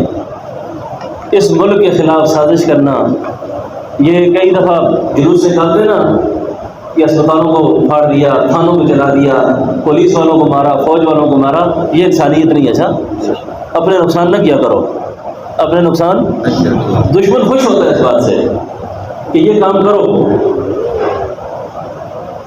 اس طرح کے کام کرنے کو دہشت گردی کہتے ہیں، اس طرح کے کام کرنے کو کیا کہتے ہیں؟ خوف پھیلانا، وحشت پھیلانا، نہتے لوگوں کو مارنا، پولیس والوں کے ساتھ، فوج والوں کے ساتھ۔ کوئی غریب راہگیر جا رہا ہے اس کی گاڑی کا شیشہ توڑ دیا، یہ ایمان والوں کی شان نہیں ہے۔ اور ہم نے یہ ثابت کر کے دکھایا ہے، کراچی سے لے کر اسلام آباد تک نہیں، حاضر ہی نہیں ہے کوئی، ملک صاحب سمجھ رہے ہیں، ہم نے یہ ثابت کر کے دکھایا ہے، کراچی سے لے کر اسلام آباد تک ایک گملہ بھی راستے میں ہم نے نہیں توڑا، ایک گملہ بھی ہم نے راستے میں نہیں توڑا، اور ایک نماز بھی نہیں چھوڑی، ایک نماز بھی۔ تم اس دور میں ہم سے اور کیا چاہتے ہو؟ ہم کیا کریں؟ یہ لبرل قسم کے لوگ ہوں گے نا، اسلام پر اعتراض کریں گے نا، اور شاہ کا میں اپنے ناول میں لکھا ہے مسئلہ یہ نہیں ہے، لوگ گالیاں اسلام کو دینا چاہتے ہیں، لوگ گالیاں اسلام کو دینا چاہتے ہیں، اسلام کو گالی نہیں دے سکتے پھر مرجوں گالی دیتے ہیں۔ تم اس دور میں ہم سے اس سے بلند کردار کی کیا توقع رکھتے ہو؟ پاکستان بننے سے لے کر اب تک ہمارا سیاست میں کردار ہے، ہم سیاست میں رہے، وزیر اعلیٰ بھی رہے، ہم قائد اختلاف بھی رہے، صدر اور وزیر اعظم تک کے الیکشن ہم نے لڑے، اتنے بڑے مناصب پر پہنچ کر مولوی کے کپڑے پہ آپ کو داغ نظر نہیں آئے گا، مولوی کے کپڑے پہ آپ کو داغ نظر نہیں آئے گا۔ یہ مثال ہے صاحب، یہ مثال ہے کہ ایک گملہ بھی ہم نے نہیں توڑا، اور اس کی تعریف ہم نہیں کرتے، یہ لوگ کرتے ہیں۔ لوگ کرتے ہیں کہ یہ اتنے صاف و شفاف لوگ ہیں، دہشت گردی کا ان سے کیا تعلق ہے؟ ہم تو دہشت گردوں پر لعنت بھیجتے ہیں، دہشت گردی پھیلانے والوں پر لعنت بھیجتے ہیں۔ لیکن اس پاکستان میں اب پاکستان نہیں بنا، لیکن انگریز کے دور میں آج کے دور کی تعبیر کی جائے تو ایک دہشت گردی کا واقعہ پیش آیا، ایک دہشت گردی کا واقعہ پیش آیا۔ وہ جو دہشت گرد ہے اس کا نام ہے غازی علم الدین، اور اس کے دو صورتکار ہیں معروف، ایک کا نام ہے محمد علی جناح اور دوسرے کا نام ہے علامہ اقبال۔ میں نے اس جلسے میں کہا، میں نے کہا دو سزا دہشت گرد کی ہے وہی سزا سہولتکار کی ہے۔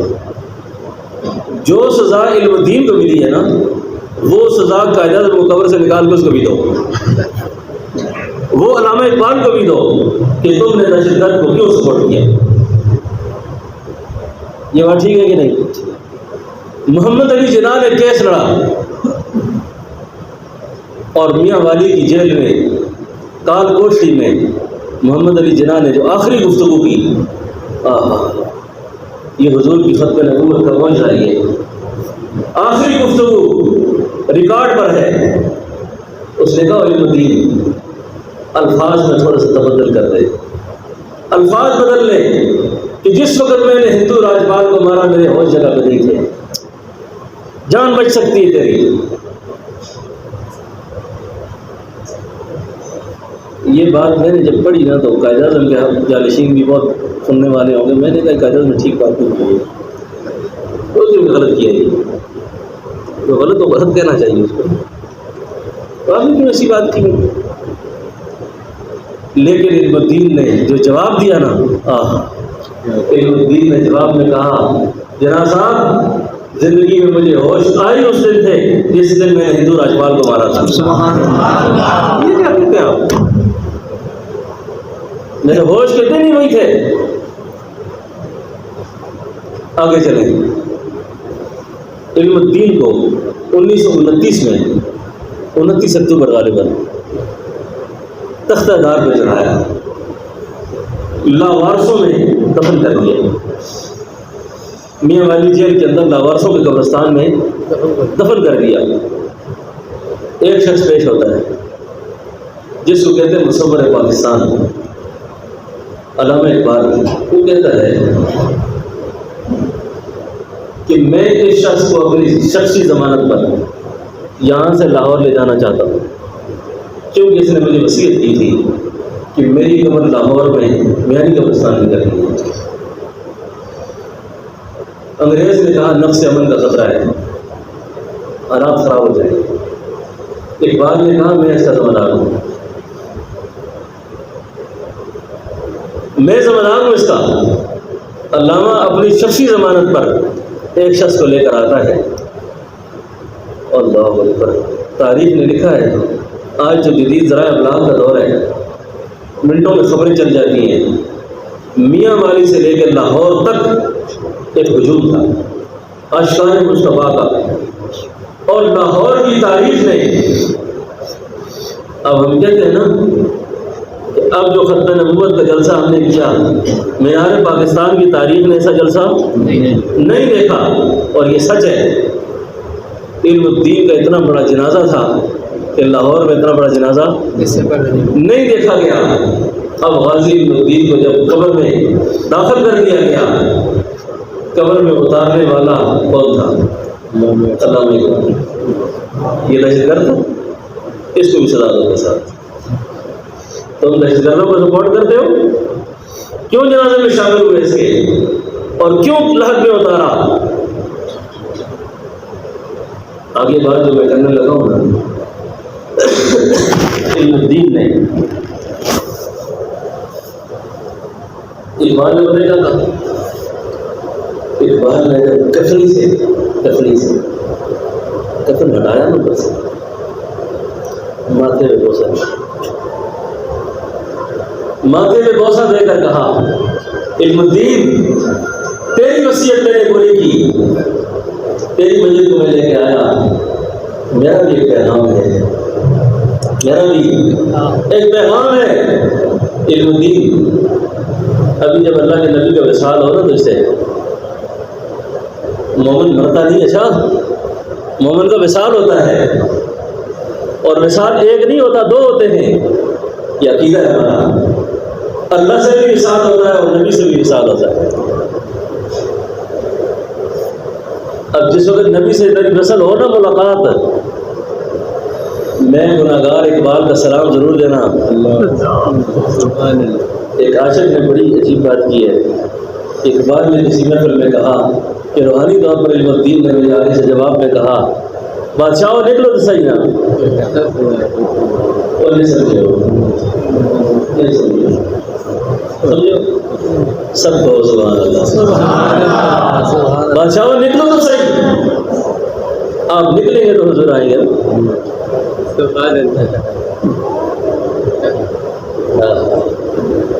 نکلو تو صحیح. باہر نکل کر بریلویوں کے بہت بڑے عالم سید دیدار علی شاہ صاحب یہ بیٹھ کھڑے تھے. بہت بھی کرنا چاہیے. لوگ علامہ شاہ بخاری کا نام لیتے ہیں. ہمارے بزرگوں کی حکم ویسے بھی اونچی ہے، چاہے کوئی ڈرام لے یا نہ لے، لیکن وہاں جب باہر نکلے نا تو یہ سید دیدار لے جا سکتے. ان کو علامہ اقبال نے مخاطب ہو کے کہا شاہ جی اسی تک گلا کرتے رہ گئے، منڈا پر کھانا بازی لے گیا. اسی تک گلا کرتے رہ گئے، منڈا پر کھانا بازی لے گیا. ختم نبوت کا مسئلہ، ناموس رسالت کا مسئلہ، یہ طے شدہ باتیں ہیں. ان میں کسی قسم کی گڑبڑ برداشت نہیں ہوتی. اگلی بات، اس سوشل میڈیا کے فتنے کا دور ہے. انبیاء کی توہین، اللہ کے حبیب کی گستاخی اور بے ادبی کوئی شخص جو بدبختی کیسے کرے، کسی مسلمان کی شان نہیں ہے کہ وہ اس کو آگے نقل کرے، اس کو شیئر کرے. اس کو صحابہ سے کوئی بے ادبی گستاخی منقول نہیں ہے. ولید بن مغیرہ نے بکواس کیا تھا نا،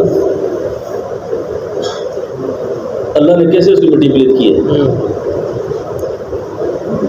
مجنون کہا، اللہ نے کیا کہا نون والقلم وما یسطرون ما انت بنعمت ربک بمجنون وانک لعلی خلق عظیم وانک لعلی خلق عظیم. اور میرا محبوب پیغمبر آج مولا زکاس کی طرح لگاؤں گے، مولا زکاس کی طرح وانک لعلی خلق عظیم. کہتے تھے اور میرا محبوب پیغمبر وانک لعلی خلق عظیم. میرے حضرت اس کا منع کرتے تھے وانک لعلی خلق عظیم. اور میرا محبوب پیغمبر ہم نے اخلاق آپ کے تابع کر کے رکھے، ہم نے اخلاق آپ کے یہ نہیں کہ آپ اخلاق والے ہیں. آپ سے خلاف اخلاق بات ہوتی نہیں ہے، آپ نہیں اخلاق والے. اللہ نے ان ظالموں کو کیا کہا جس کو تم مجنون کہتے ہو؟ مجنونوں کیسے اخلاق ہوتے ہیں؟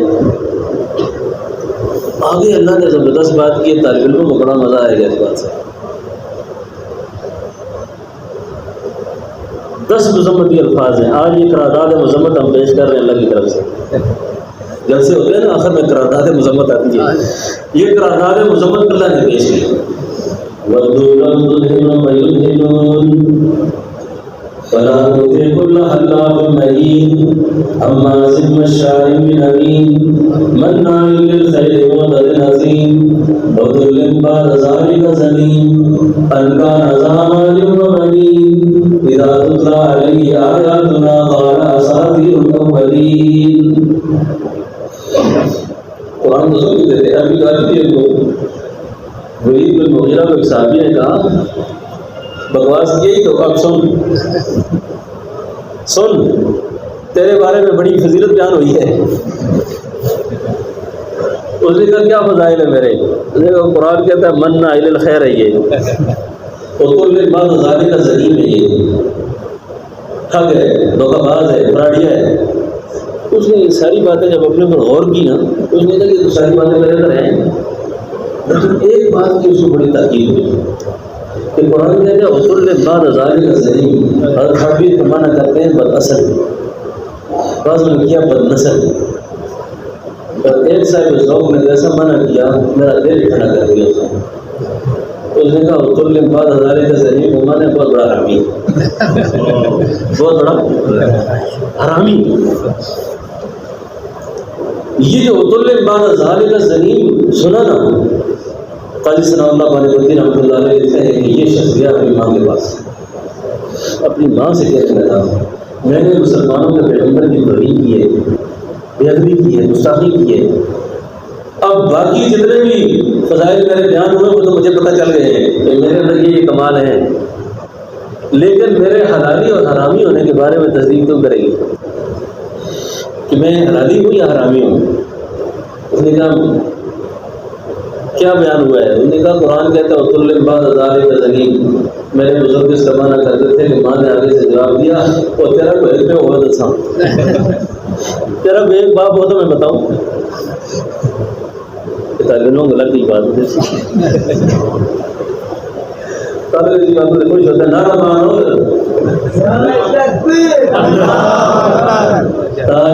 ختم نبوت، شان صحابہ، شان اہل بیت، حاجی سلیمان صاحب.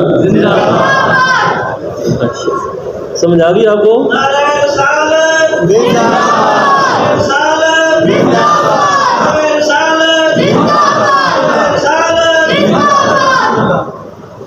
شان محمد مصطفیٰ، شان محمد مصطفیٰ. اور تو بھی جانے میں کرتے ہیں بہت دیر کر دی مہربان آتے آتے، بہت دیر کر دی مہربان آتے آتے. بہرحال کبھی ایسی باتیں نقل نہ کرو، کہیں سے سنو نا ایسا واقعہ ہو گیا ہے تو بس ایک ہی بات کرنی ہے کہ بڑا حرامی ہے، بڑا حرامی ہے کوئی، ٹھیک ہے نا. بس اس سے زیادہ ہم اور کیا کہہ سکتے ہیں؟ اس سے زیادہ قدم قدم پہ برکتیں، نفس نفس میں رحمتیں، جہاں جہاں سے وہ شفیع آسیاں گزر گیا. جس جگہ نظر نہیں پڑی وہاں ہے رات آج تک، وہاں وہاں سحر ہوئی، جہاں جہاں گزر گیا. وآخر دعوانا الحمد للہ رب العالمین، الحمد للہ رب العالمین، والصلاۃ والسلام علی اشرف الانبیاء والمرسلین. ربنا آتنا فی الدنیا حسنہ وفی الآخرۃ حسنہ وقنا عذاب النار. اے میرے اللہ ہم سب کو بخش دے، ہمارے اولاد کو بخش دے، ہمارے احباب کو بخش دے، ہمارے متعلقین کو بخش دے. یا اللہ اپنے خاص فضل و کرم سے ہمارے بھائی بڑے شہر صاحب کی موتا قریب میں فوت ہوئی ہے، ہم نے تاج حاضر میں شہید ہوتا تھا. اے نولی کا جہاں بلند فرما، یا اللہ کی قبر کو جنت کا باغ بنا دے. یا اللہ ان کو اعلی لیکن اعلیٰ مقام نصیب فرما دے. یا اللہ ہم سب کے والدین، یا اللہ ہم سب کے والدین، اہل تعلق، بہن بھائی، حضرت رسول صاحب سمیت جتنے دنیا سے رخصت ہو گئے، اللہ سب کی قبر مغفرت فرما، سب کے درجات بلند فرما. یہ بیمار ہیں گھروں میں اسپتالوں میں، اللہ سب کو شفا کاملہ عاجلہ دائمہ مستمرہ نصیب فرما. یا عبدالحکیم صاحب ہماری بیٹی کے سربراہ ہو، عبدالحکیم صاحب اس مسجد کے انتظامیہ کے سربراہ ہیں، اللہ ان کو صحت شفا نصیب فرما. اور جتنے بیمار ہیں اللہ سب کو شفا نصیب فرما. حاجی سلیمان صاحب کو اللہ تعالیٰ صحت زندگی نصیب فرما، ایک سایہ عافیت کے ساتھ ہم سب پر قائم فرما. یا اللہ اور جتنے بیمار ہیں گھروں میں اسپتالوں میں سب پر خصوصی رحم فرما. میری اس آمد کو میری حاضری کو قبول فرما. اور یا اللہ اس کا ثواب تمام ہمارے اساتذہ کو، ہمارے مشاہد کے احباب کو پہنچا، خصوصاً آج کی سیرت کی محنت کو امام الانبیاء علیہ السلام کی بارگاہ میں پہنچا کر آپ کے درجات بہت زیادہ بلند فرما. اور ہماری حاضری سیرت بیان کرنے والوں میں آپ کی بارگاہ میں لگا. یا اللہ آپ کی سیرت کا جلسہ ہوا، اس میں لوگوں نے تعاون کیا، بیٹھے اور نصیرت کا بیان سنا. اللہ سب کو خیر نصیب فرما. اللہ ہمارے ملک پاکستان کی حفاظت فرما، اندرونی بیرونی خطرات سے، خدشات سے اس ملک کو محفوظ فرما، اس ملک کی سرحدوں کو محفوظ فرما، اس ملک کو اسلام کا آئین نصیب فرما، خلافت راشدہ کا نظام نصیب فرما. اس ملک کی فوج کو، اس ملک کی حکومت کو غیرت، جرأت پر استقامت نصیب فرما یا اللہ مسئلہ فلسطین پر اور امت کے جتنے مسائل ہیں ان پر پاکستان کو فیصلہ کن کردار ادا کرنے کے اللہ توفیق نصیب فرما اور یا اللہ اس ملک کے خلاف جتنے لوگ سازشیں کر رہے ہیں اس ملک کو توڑنا چاہتے ہیں یا اللہ ان سب کو ہدایت نصیب فرما جو مسجدوں کے دشمن ہیں مدارس کے دشمن ہیں خانقاہوں کے دشمن ہیں علماء اور صلاحاء کے دشمن ہیں اللہ پاکستان کے دشمن ہیں ان سب کو اللہ ہدایت نصیب فرما جن کے مقدموں میں ہدایت نہیں اللہ کو چاند چاند میں تباہ برباد اللہ کو چاند چاند کے علاج فرما اس ساری مسجد کی انتظامیہ کو اس مدرسے کو آپ تمام صاحبین کو اللہ خیر نصیب فرما ہمارے حاجی سلیمان صاحب ہمارے خیال سے بڑی محبت کا شفقت کا تعلق رکھتے ہیں اور میرے بھی سے محبت خاطر کا تعلق ہے اللہ اس تعلق کو اپنی بارگاہ میں قبول فرما صلی اللہ تعالی علیہ وسلم محمد وعلى آله وصحبه